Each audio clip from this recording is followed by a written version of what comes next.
Hello నమస్తే, welcome to ఎంజిటి. నేను మీ శేఖర్. ప్రస్తుతం మనం పరిచయం అక్కర్లేని వ్యక్తి, నూజివీడు, ఏలూరు జిల్లా నూజివీడు తాలూకాలో రైతు అంటే గుర్తొచ్చే ఒక వ్యక్తి ఉన్నారు. ఆయన అనేక పదవులు టీడీపీ పార్టీకి సంబంధించి రాష్ట్రం మొత్తం టోటల్గా రైతు బాంధవుడు అనుకోవచ్చు మనం. ఆయన ఎవరో కాదు, మన మధ్యన కాపా శ్రీనివాసరావు గారు మనతో ఉన్నారు.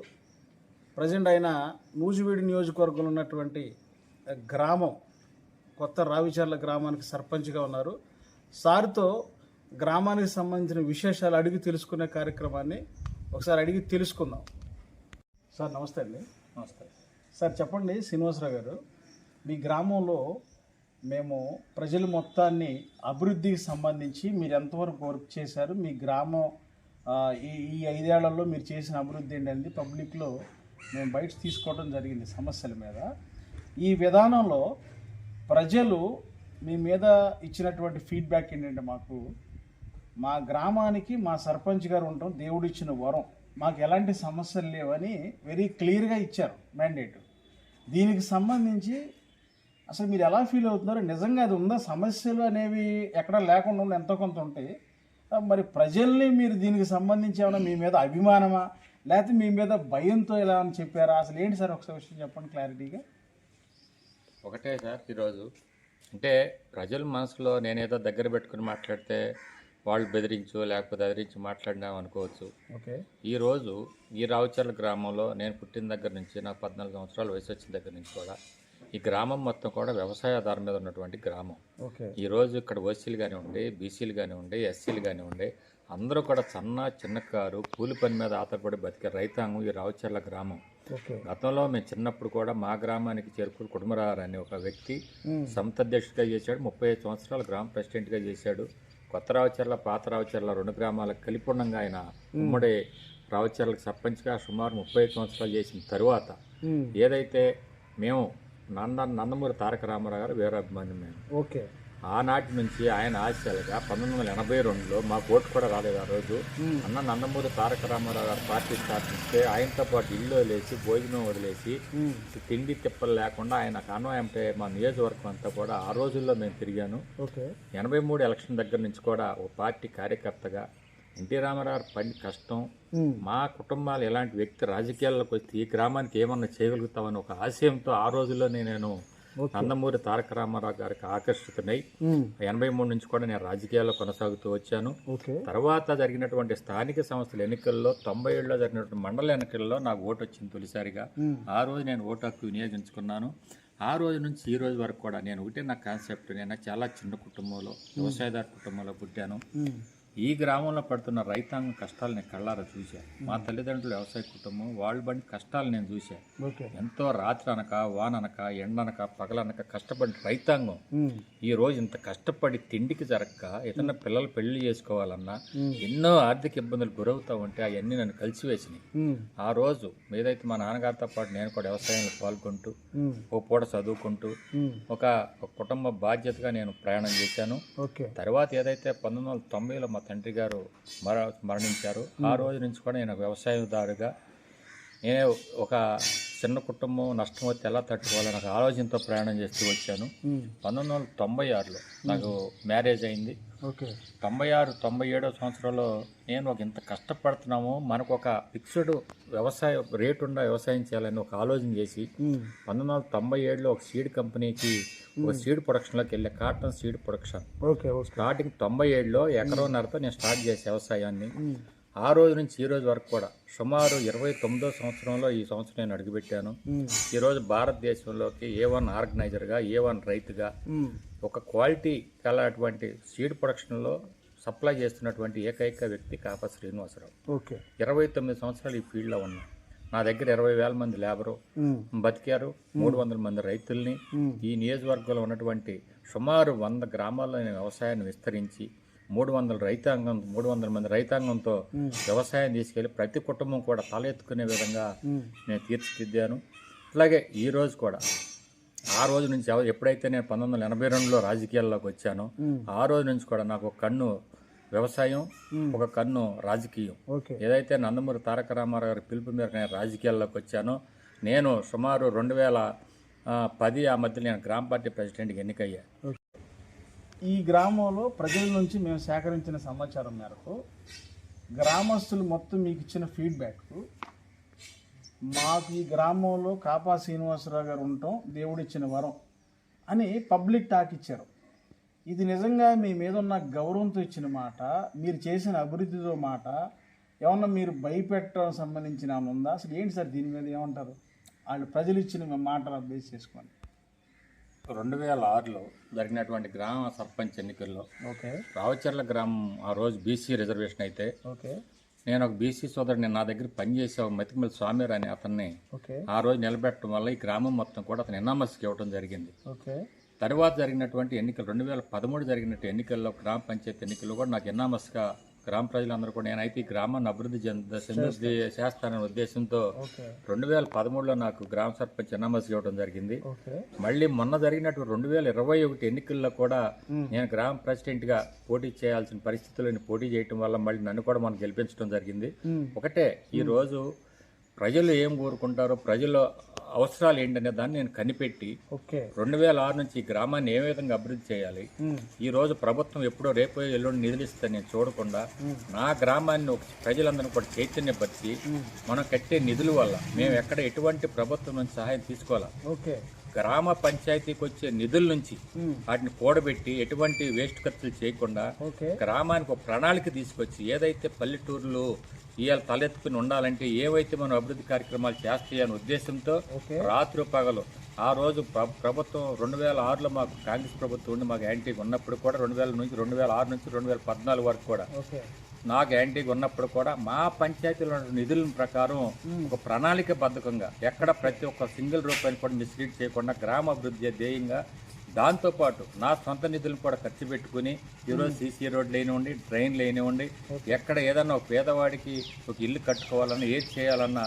నా కష్టంలోంచి నేను కష్టపడిన సొమ్ముని తీసుకెళ్లి ప్రజలకే చేయటం వల్ల ఈరోజు ప్రజలందరూ కూడా నా మీద గౌరవంతో ఏదైతే ఆనాటి నుంచి ఈనాటి వరకు ప్రతి ఎన్నికల్లో నాయనకమాలే ఉన్నారు. ఇదే మీకు ఒక ఉదాహరణ. సార్ చెప్పండి, ఇప్పుడు మీ గ్రామాన్ని ఆదర్శంగా తీసుకోవచ్చా వేరే సర్పంచులు? రెండో పాయింట్, ఇప్పుడు దీనికి సంబంధించి మేము చూసిన అన్ని గ్రామాల్లో మేము తీసుకునే ఫీడ్బ్యాక్ ప్రజా సమస్యల గురించి అసలు డ్రైనేజీ వ్యవస్థ అనేది లేదు సార్. మీ గ్రామంలో డ్రైనేజీ చూస్తుంటే ముచ్చటేస్తుంది. అన్ని ఏరియాస్ టచ్ చేసాం, అన్ని సామాజిక వర్గాలకు సంబంధించిన ఏరియాస్ టచ్ చేసాం. చాలా అసలు ప్రధానంగా డ్రైనేజీ వ్యవస్థ, వర్షం వస్తే ఇబ్బంది లేని పరిస్థితి, అంత బ్రహ్మాండంగా తీర్చిదిద్దారు గ్రామాన్ని. మీరు చెప్పిన విధంగా పూర్తి స్థాయిలో పంచాయతీ నిధులతో పని లేకోకుండా మీరే మీ సొంత నిధులతో దీన్ని నిర్మించారా? ఇంకా వేరే దీనిలో ఉందా? ఒకటే సార్, నా గ్రామాన్ని ఆదర్శంగా తీసుకోమని మన గౌరవ ఈరోజు ఉన్నటువంటి ఐటీ శాఖ మంత్రి నారా లోకేష్ గారిని కూడా నేను ఆయన పోయిన నూజివేడ్ నియోజకవర్గంలో పాదయాత్రకి ఈ టైంలో పాదయాత్రకు వచ్చినప్పుడు మేమిద్దరం ఫేస్ టు ఫేస్ కూర్చుని డిస్కస్ చేసేప్పుడు గ్రామ పంచాయతీల్లో డ్రైనేజీ వ్యవస్థను ఏ విధంగా ప్రజలకు ఇబ్బంది లేకుండా కలిగించాలి, అండర్ గ్రౌండ్ డ్రైనేజీ చేయాలని మా లోకేష్ గారు 2016 నుంచి కూడా కళ్ళగంట వచ్చాడు.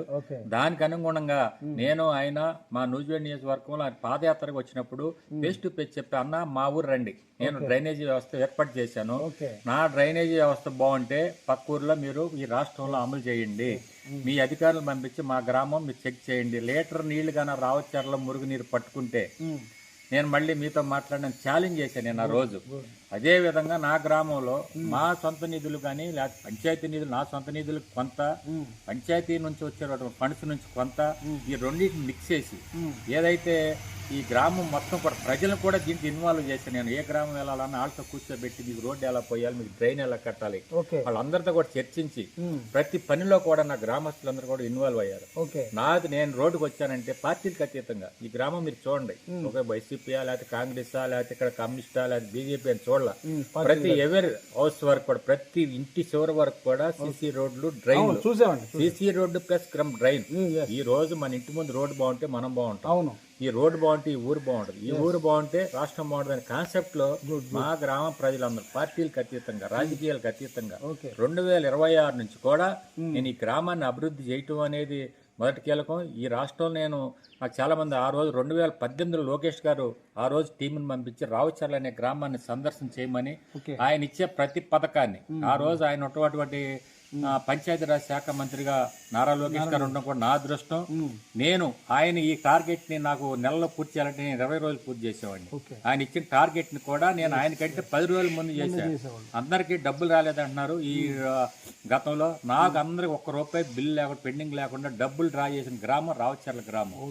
ఆ విధంగా ఈ గ్రామాన్ని నేను ముందుకు తీసుకెళ్తా ఉన్నాను. ఏ అధికారులు కానివ్వండి, రాజకీయ నాయకులు కూడా నా గ్రామాన్ని సందర్శించి నేను చేసినటువంటి అభివృద్ధి కార్యక్రమాలని చూపించుకోవచ్చని తెలియజేస్తా ఉన్నా.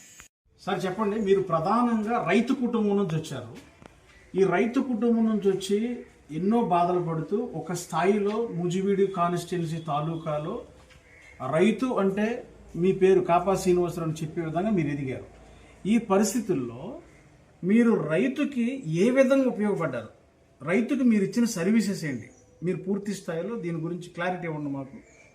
మీరు ఒకటే సార్, రైతులు మా తాతల దగ్గర నుంచి తండ్రుల దగ్గర నుంచి ఈ వ్యవసాయం మీద ఆధారపడుతూ వాళ్ళు పడే నష్టాలు కష్టాలన్నింటినీ కూడా నేను చూసుకున్న తర్వాత 1990 నుంచి నేను ప్రత్యక్షంగా వ్యవసాయంలోకి వచ్చి ఆ రోజు రైతు పడే కష్టం, ఒక కష్టపడి నవంబర్ డిసెంబర్లో తుఫాన్లు వస్తే, అట్లాగే మే నెలలో గాలిదుమ్ములు రావటం వల్ల మేము పండించిన పంటలన్నిటికి కూడా సరిగ్గా చేతికి రాక తుఫానుల్లో కానీ గాలిదుమ్ముల్లో కూడా నష్టాలతో గురవుతున్న పరిస్థితుల్లో నేను 1997లో ఒక సీడ్, అంటే ఒక కాటన్ సీడ్ అనే ప్రొడక్షన్లోకి వెళ్ళి దానికి ఒక ఫిక్స్డ్ రేటు మనం విత్తనం ఇచ్చే రోజు దాని రేటు కూడా ధర నిర్ణయించి ఒక రేట్ ఇస్తాం.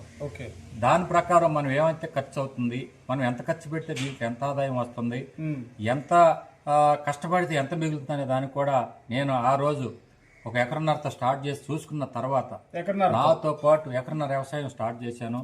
ఆ రోజు నుంచి అంచెలంచెలుగా నేను ఒక సింగిల్ మనిషితో స్టార్ట్ చేసినటువంటి వ్యవసాయాన్ని 350 మంది రైతులకి నాతో పాటు నడిచే విధంగా నేను 29 సంవత్సరాల నుంచి నాతో పాటు ఈ రోజు నడుస్తూ ఉన్నారు. అట్లాగే మరి రేట్లు కూడా ఏదైతే వ్యవసాయం నమ్ముకున్నటువంటి రైతాంగం ఆ రోజుల్లో 4 ఎకరాలు 5 ఎకరాలు వ్యవసాయం చేసినటువంటి రైతు ఈ రోజు 5 ఎకరాలు 10 ఎకరాల పొలాలు కొనుక్కుని పిల్లలు పెళ్లి చేసి చాలా, మీరు ఏ గ్రామాన్ని వెళ్ళండి, నూజివీడు నియోజకవర్గం కానివ్వండి, ఇక్కడ నుంచి చింతపూడి వరకే, మైలవరం, తిరువూరు, మైలవరం, గన్నవరం వరకు కూడా ఈ సరౌండింగ్లో ఏ గ్రామానికి వెళ్ళినా కానీ పనిచేసే కూలీల దగ్గర నుంచి కూడా ఎంతో మందికి ఉపాధి కల్పించి ఈ యొక్క వ్యవసాయంలో ఈ రోజు కూడా భారతదేశంలో ఈ కృష్ణా జిల్లా ఏలూరు డివిజన్లో ఎక్కడ ఒక ఎకరం పత్తి పోయినా కానీ కాపా శ్రీనివాసరావుకి 500 ఎకరం ఈ రోజు ప్రొడక్షన్ ఇచ్చారంటే మా మీద ఏ నమ్మకం, మా రైతుల మీద ఉన్నటువంటి నమ్మకాన్ని ఈ రోజు ఈ విధంగా వాళ్ళకు ఒక విశ్వాసాన్ని కష్టాల్లో నేను ఆదుకున్నా. ఏ రైస్కి నేను 20-25 కోట్లు పెట్టుబడి పెట్టా. మీరు ఏ గ్రామాలండి, ఒక నోటు నా కాగితం, బ్యాంకులు మన ఆస్తి పెడితే 70 సంతకాలు పెట్టించుకుంటే లోన్ ఇస్తారు.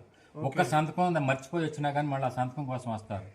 ఏ వ్యక్తి మీద కూడా నేను ఒక తోటి రైతు అని చెప్పి వాళ్ళ కోసం కోట్ల రూపాయలు పెట్టుబడి పెట్టి ఎవరి నోటు కాదు, కాగితం సంతకం మీద అడగల నేను.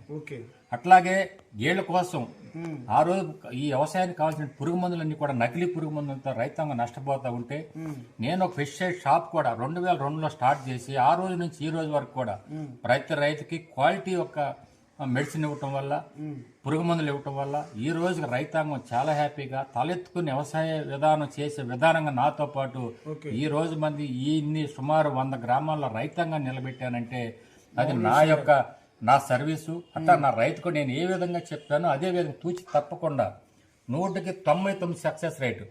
ఎక్కడైనా సక్సెస్ రేట్ అంటే 35%, 40% సక్సెస్ రేటు. నా దగ్గర ఉన్న రైతాంగం 100కి 99.9% సక్సెస్ రేటుతో 20 సంవత్సరాల నుంచి వ్యవసాయం చేసుకుంటూ ప్రతి ఒక్క కుటుంబాన్ని నేను ఆదర్శంగా నిలిచాను.